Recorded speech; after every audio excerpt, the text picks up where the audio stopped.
masih belajar. Sini hanya ingin berbagi saja apa yang telah saya dapatkan, yaitu tentang pembuatan modul ajar. Tujuan kegiatan kita pada siang hari ini yaitu nanti diharapkan kita mampu membuat modul ajar itu yang sesuai dengan instrumen akreditasi. Kemudian modul ajar itu apa sih Bapak Ibu? Jadi modul ajar itu adalah salah satu jenis perangkat ajar yang dirancang setidaknya memenuhi komponen minimum dan sistematis untuk memandu guru dalam melaksanakan pembelajaran. Modul ajar merupakan rancangan implementasi dari alur tujuan pembelajaran yang dikembangkan dari capaian pembelajaran yang dilengkapi dengan langkah pembelajaran, rencana asesmen hingga sarana yang dibutuhkan dalam menjalankan pembelajaran secara terorganisir. Kemudian, tujuan pengembangan modul ajar itu sendiri yang pertama adalah mengembangkan perangkat ajar yang memandu pendidik melaksanakan pembelajaran, mempermudah, memperlancar dan meningkatkan kualitas pembelajaran, menjadi rujukan bagi guru dalam melaksanakan kegiatan pembelajaran, serta menjadi kerangka kerja yang menggambarkan prosedur dan pengorganisasian pembelajaran sesuai capaian pembelajaran. Nah Bapak Ibu, dalam penggunaan atau penyusunan modul ajar itu ternyata kita diberi kemerdekaan atau keleluasaan, yaitu untuk apa? Untuk memilih atau memodifikasi modul ajar yang sudah disediakan pemerintah untuk menyesuaikan modul ajar dengan karakteristik peserta didik atau menyusun sendiri modul ajar sesuai dengan karakteristik peserta didik kita.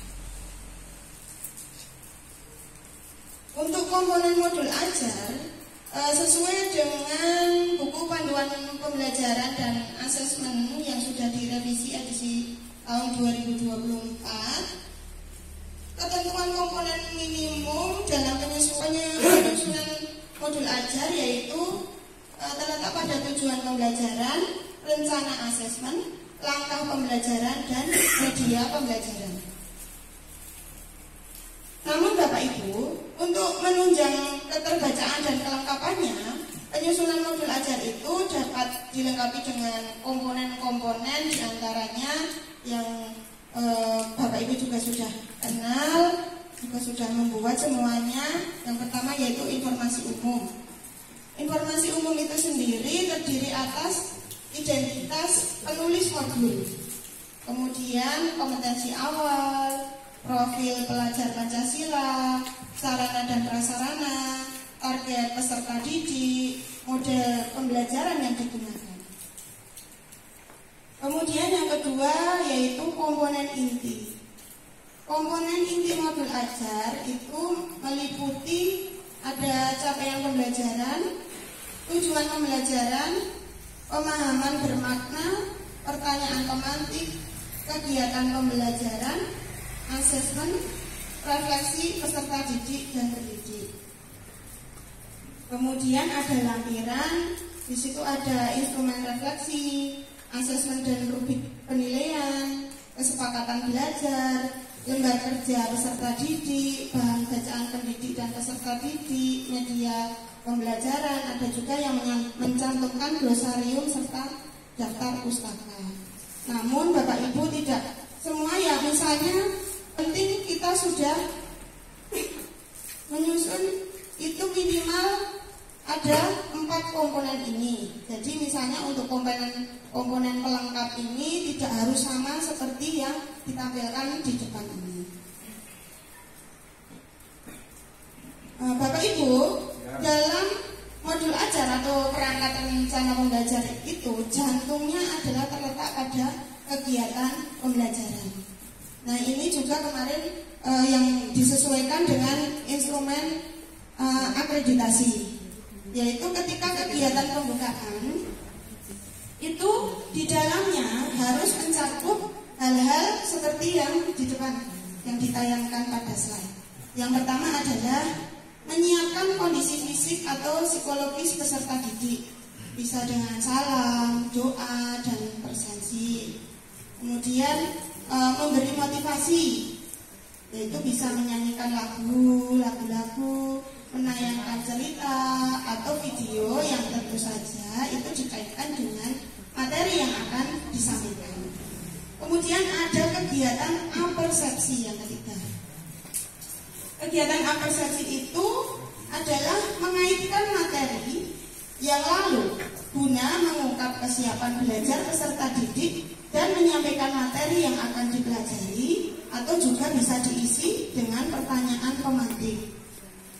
Kemudian yang keempat, nah ini Bapak Ibu mungkin kalau saya merasa ini adalah hal yang baru, yaitu kalau dulu kita hanya menyampaikan tujuan pembelajaran itu kepada siswa saja sebagai sebuah informasi, tapi kalau sekarang pada instrumen baru ini kita harus menyampaikan tujuan pembelajaran itu, kemudian mengajak peserta didik untuk mendiskusikan mana saja tujuan pembelajaran yang akan dicapai pada hari ini. Jadi ada diskusinya, tidak hanya guru menyampaikan sebagai sebuah informasi kepada peserta didik. Kemudian selanjutnya yaitu menyampaikan kegiatan inti pembelajaran. Nah, kegiatan inti pembelajaran ini nanti berkaitan dengan kegiatan yang akan dilakukan ketika pembelajaran. Bisa mungkin menggunakan model apa, strategi, atau langkah-langkah pembelajaran apa yang akan dilakukan. Kemudian ini juga baru, yaitu membuat kesepakatan belajar. Tapi ini atau kontrak belajar ini dibuat setiap pembelajaran dilakukan. Jadi bukan yang kita buat di kelas, yang kita berlakukan sehari-hari, tetapi ini kita juga harus membuat sebuah kontrak belajar dalam pembelajaran saat itu. Nah nanti ini outputnya adalah sebuah produk kesepakatan belajar atau kontrak belajar yang akan dilampirkan juga. Kemudian yang kedua yaitu pada kegiatan inti. Pada tahap ini sepertinya tidak banyak yang berubah ya Bapak Ibu. Jadi sama dengan yang sebelum-sebelumnya. Pada tahap ini pendidik diharapkan dapat menyelenggarakan pembelajaran yang memberi pengalaman belajar yang berkualitas, interaktif, inspiratif, menyenangkan, menantang, memotivasi peserta didik untuk berpartisipasi aktif dan memberi ruang yang cukup bagi prakarsa, kreativitas, kemandirian sesuai bakat dan minat dan perkembangan fisik serta psikologis peserta didik. Ini sesuai pada buku panduan pembelajaran dan asesmen edisi revisi terbaru tahun 2024. Kemudian dalam kegiatan inti itu harus mencakup penggunaan model atau strategi pembelajaran yang sesuai dengan materi yang akan diajarkan, dan juga menggunakan lembar kerja peserta didik menggunakan multimedia atau media yang beragam, metode atau metode yang beragam, dan multi sumber belajar, menggunakan sumber belajar dari berbagai hal. Kemudian ada asesmen kognitif, bisa tertulis atau lisan, sikap, ada angket, ada observasi, kemudian keterampilan. Asesmen keterampilan bisa berupa proyek, portofolio maupun penugasan. Kemudian Bapak Ibu untuk kegiatan penutup itu ada di dalamnya ada kegiatan refleksi. Refleksi pada yang pertama adalah refleksi pada peserta didik untuk mengungkap pemahaman peserta didik tentang apa yang telah dipelajari. Kemudian yang kedua juga ada refleksi untuk guru. Refleksi guru ini yaitu berupa daftar checklist kegiatan pembelajaran yang dilakukan atau instrumen refleksi kegiatan pembelajaran yang dibuat sesuai langkah-langkah pembelajaran. Kemudian kegiatan berikutnya dalam kegiatan penutup yaitu guru membimbing kesimpulan. Kemudian ada motivasi. Motivasi ini bisa penguatan, motivasi di kegiatan penutup itu bisa berisi penguatan materi yang telah dipelajari atau pesan moral dari pembelajaran yang dipelajari, misalnya dikaitkan dengan nilai-nilai yang ada pada P5. Kemudian ada kegiatan tindak lanjut. Kegiatan tindak lanjut ini bisa berupa memberikan tugas atau PR, bisa pengetahuan ataupun keterampilan, dan yang terakhir bisa menyampaikan materi berikutnya. Nah, Bapak Ibu, karena tadi ada diskusi tentang tujuan pembelajaran, diskusi tentang kontrak belajar, kemudian ada refleksi peserta didik, refleksi pendidik. Oleh karena itu, setelah kegiatan pembelajaran selesai, kita harus membuat modul ajar refleksi. Modul ajar refleksi ini dibuat setelah pembelajaran, memuat kesepakatan tujuan pembelajaran yang diambil tadi, kemudian produk kesepakatan belajar atau kontrak belajar, dan hasil refleksi peserta didik dan guru. Untuk kemarin saya berusaha untuk membuat modul ajar yang mungkin masih banyak yang perlu dikoreksi, masih ada banyak kurangnya, tapi saya mencoba membuat modul ajar saya yang sesuai dengan instrumen akreditasi. Yang pertama ada informasi umum, kemudian kompetensi awal, profil pelajar Pancasila, sarana dan prasarana, target peserta didik. Sarana dan prasarana ini meliputi ada ruang kelas, internet, kemudian kondisi ruang kelas yang memadai, ada buku, lingkungan sekitar, kemudian kecil banget Bu. Oh, kekecilan. Saya besarkan Pak. Pirang ageng. Yang. Tak besarkan lagi Bu. Nah. Sudah dibaca. Pun. Target peserta didik ini sesuai dengan peserta didik di kelas masing-masing. Kemudian untuk model pembelajaran ini kebetulan saya menggunakan project based learning. Nah, di situ juga harus dicantumkan untuk langkah-langkahnya atau sintaksnya ya. Ada metode pembelajaran, kemudian ada medianya. Dalam komponen inti ada capaian pembelajaran,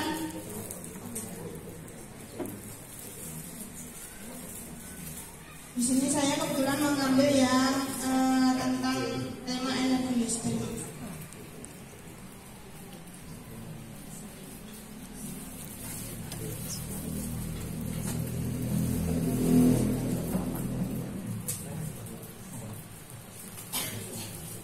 Nah, ini untuk kegiatan pembelajarannya.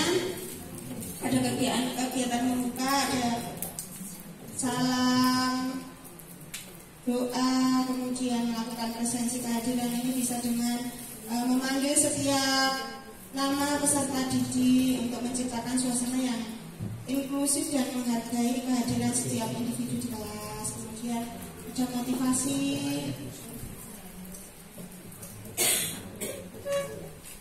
di sini guru menyampaikan tujuan pembelajaran dan mengajak peserta didik mendiskusikan tujuan pembelajaran yang akan dicapai, kegiatan pembelajaran yang akan digunakan, dan kesepakatan belajarnya.